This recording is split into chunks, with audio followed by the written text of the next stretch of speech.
پیچھے لیکن پھر بھی ہاتھ نہیں پھیلاتے کسی. تو ایسے افراد جو کسی کے سامنے ہاتھ نہیں پھیلاتے ان پر مقدم کرنا چاہیے جو ہاتھ پھیلاتے رہتے ہیں دوسروں کے سامنے. نمبر 2، زکات دا مہارا فقیر ہو یہ آبرومند بدہد.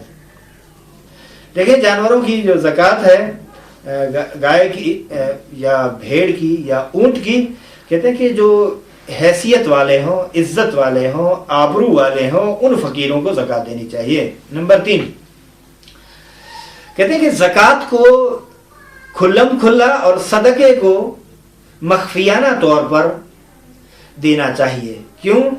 اس لیے چونکہ صدقہ جو ہے کہ امر مستحبی ہے، صدقہ مستحبی مراد ہے، صدقہ مستحب وہ اس کا ذاتی ایک عمل ہے چونکہ اللہ کی طرف سے واجب نہیں ہے. یہ دینا چاہتا ہے کہ تاکہ اللہ کے نزدیک کچھ امتیاز اس کے ہو جائیں اور تقرب الہی حاصل کرنے کے لیے دے رہا ہے. اگرچہ یہ وہاں بھی نیت ہے، ضروری ہے، لیکن اگر زکوٰۃ دینا چاہتا ہے تو چونکہ ادائیگی ہے زکوٰۃ ایک امر واجب ہے اس پر، یہ دے تاکہ دوسروں کو بھی ترغیب اور تشویق ہو.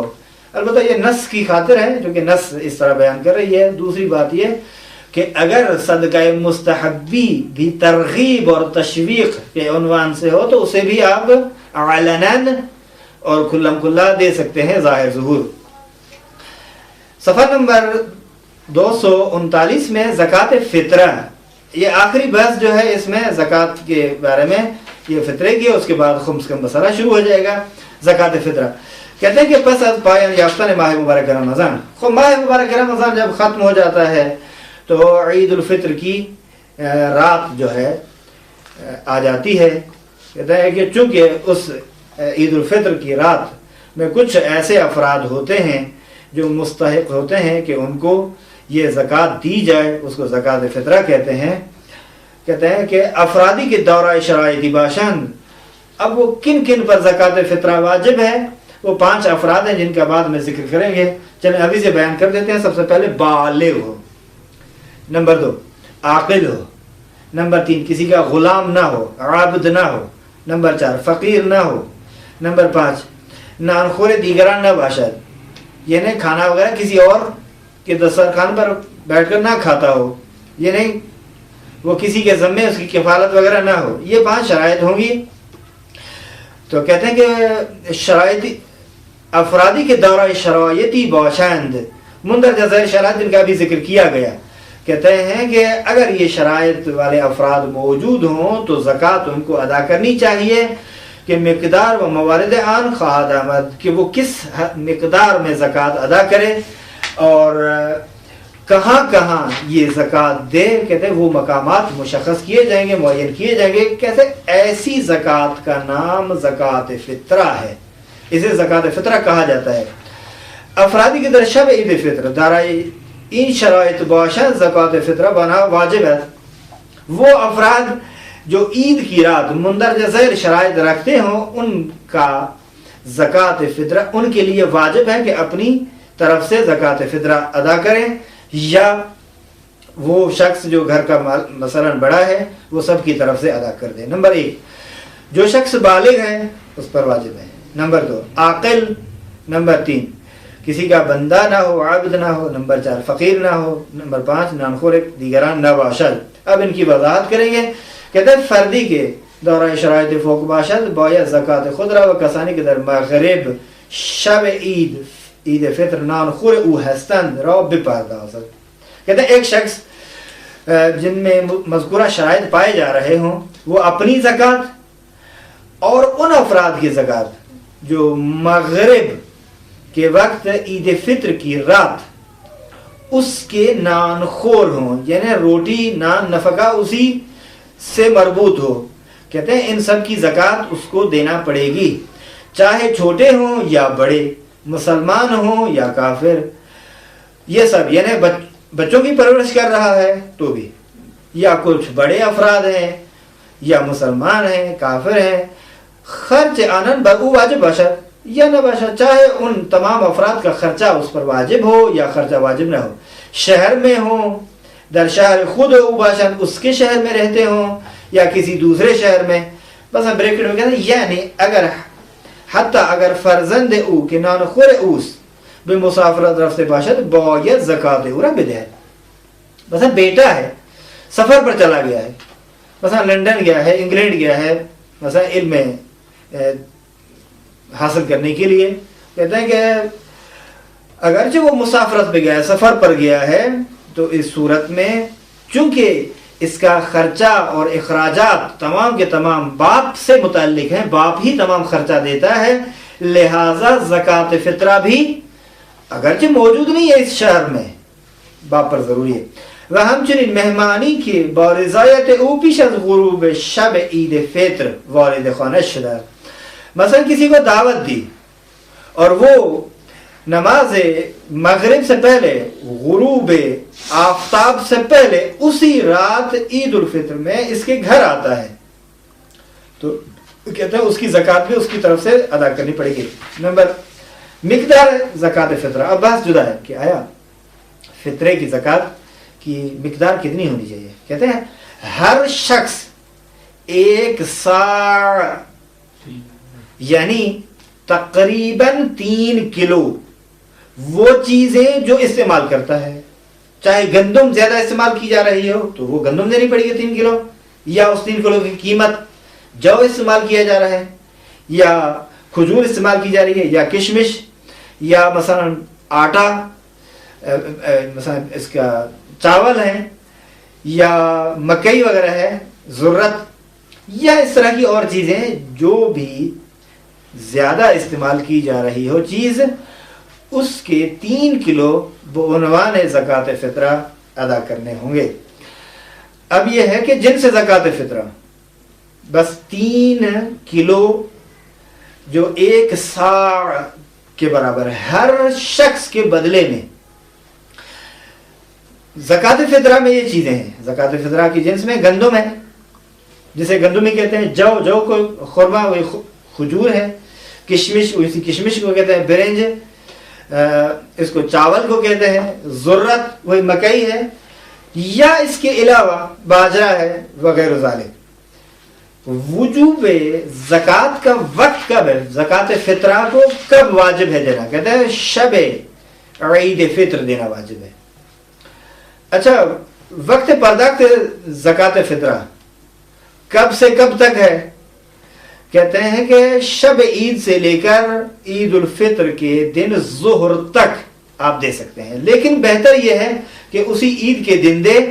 و اگر نماز عید میخواند بنابر احتیاط واجب قبل از نماز عید بکار دادا. کہتے ہیں کہ احتیاط واجب یہ ہے کہ نماز عید فطر پڑھنے سے پہلے اس کو ادا کر دے. اب زکوٰۃ فطرہ کہاں کہاں استعمال کیا جائے، کہاں مصرف کیا ہے اس کا؟ کہتے ہیں کہ استفادہ کیا جائے کہاں کہاں. کہتے ہیں ہمان موارد مصرف زکوٰۃ مال خو مصرف زکوٰۃ مال وہی مصرف زکوٰۃ فطرہ ہے. کہتے ہیں اگرچہ احتیاط مستحب کہ فقط بفقراء مؤمن و اطفال آنہا و بمساکین بدایت. احتیاط مستحب یہ ہے کہ مؤمنین میں سے جو فقراء ہیں یا مؤمنین کے جو بچے ہیں یا مسکین ہیں انہیں فقط دے دے.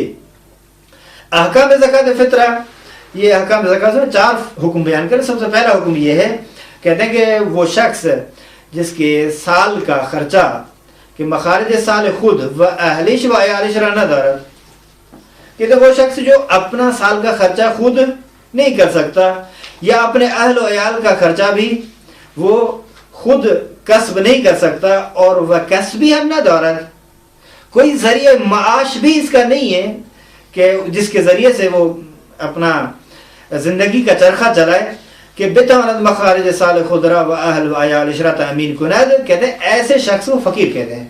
اگر سوال ہے نا فقیر کسے کہتے ہیں تو تعریف یہی ہے، وہ شخص جو اپنے اہل و عیال کے سال بھر کا خرچہ نہ رکھتا ہو اور اس کے لیے کوئی اور دوسرا ذریعہ معاش بھی نہ ہو جس کے ذریعے سے خود اور اپنے اہل و عیال کا خرچہ تامین کر سکے، مہیا کر سکے. نمبر 2 زکوٰۃ فطرہ. اچھا، فقیر ہے اور زکوٰۃ فطرہ و دادا نے زکوٰۃ فطرہ پر وہ واجب نہیں. ایسے شخص پر ضروری نہیں ہے کہ عید کے دن پھر زکوٰۃ فطرہ ادا کرے، نہیں، زکوٰۃ فطرہ ایسے شخص کے لیے ہے ہی نہیں. نمبر 2 فطرہ مہمانی کے پیش از غروب شب عید فطر، شب عید فطر کے غروب سے پہلے بغیر صاحب خانے کی رضایت کے ہے، گھر کے مالک کے رضایت اور بغیر آیا ہے.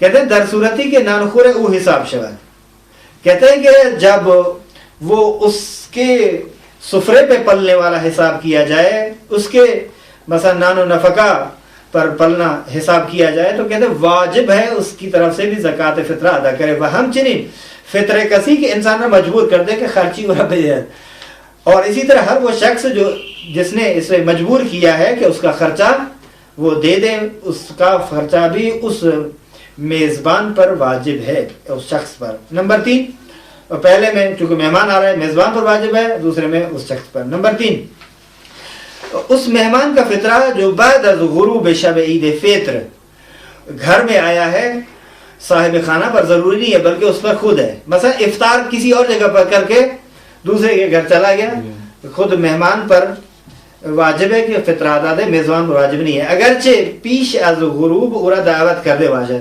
دعوت اس نے اگرچہ دی دی بھائی آپ جو ہے نا کل مثلا افطار ہمارے ہاں آئیے، اس نے مثلا غروب کسی اور جگہ پر گزار کے رات کے 9-10 بجے آ رہا ہے اس کے گھر، کہتے ہیں آپ زکوٰۃ فطرہ خود اس پر واجب ہے، میزبان پر واجب نہیں ہے.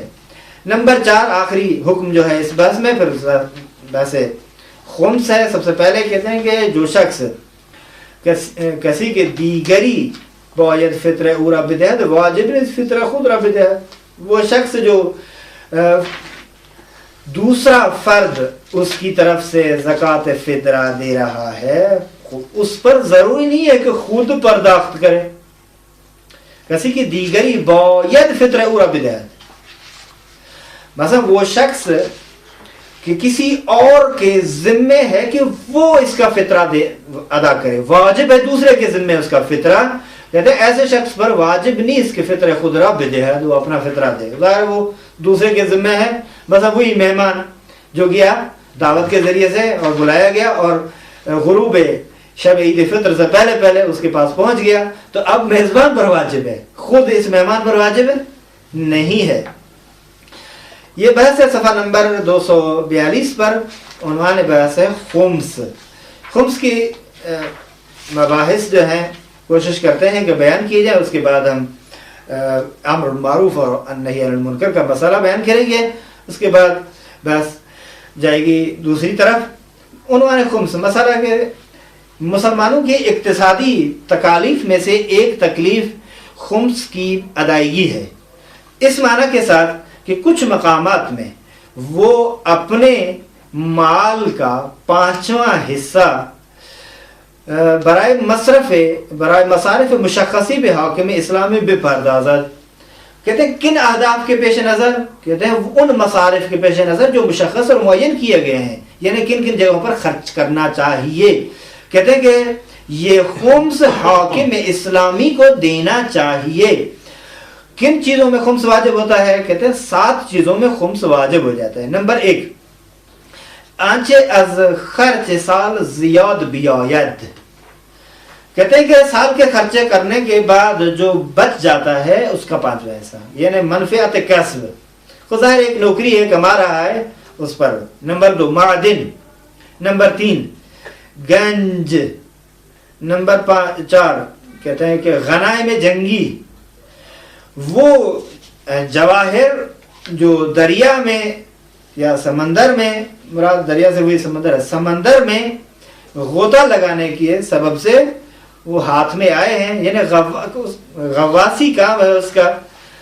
جب غواسی کی تو جواہرات اس کو ملے تو ان جواہرات پر بھی ہے، لیکن وہ ان طریقوں سے جو بیان کیے جائیں گے. کہتے ہیں مال حلال جب مال حرام سے مخلوط ہو جائے تو بھی واجب ہے. اور آخری مورد یہ ہے کہ وہ زمین جو کافر ذمی ایک مسلمان سے خرید کرے. تو اب یہاں ایک بریکٹ لگا کر وضاحت کی ہے کہ ذمہ عہد و پیمان کو کہتے ہیں. غیر مسلمانی کے در ممالک اسلامی زندگی میں، وہ غیر مسلمان جو اسلامی ممالک میں زندگی گزار رہے ہیں اور ان کے ساتھ یہ عہد و پیمان باندھا گیا ہے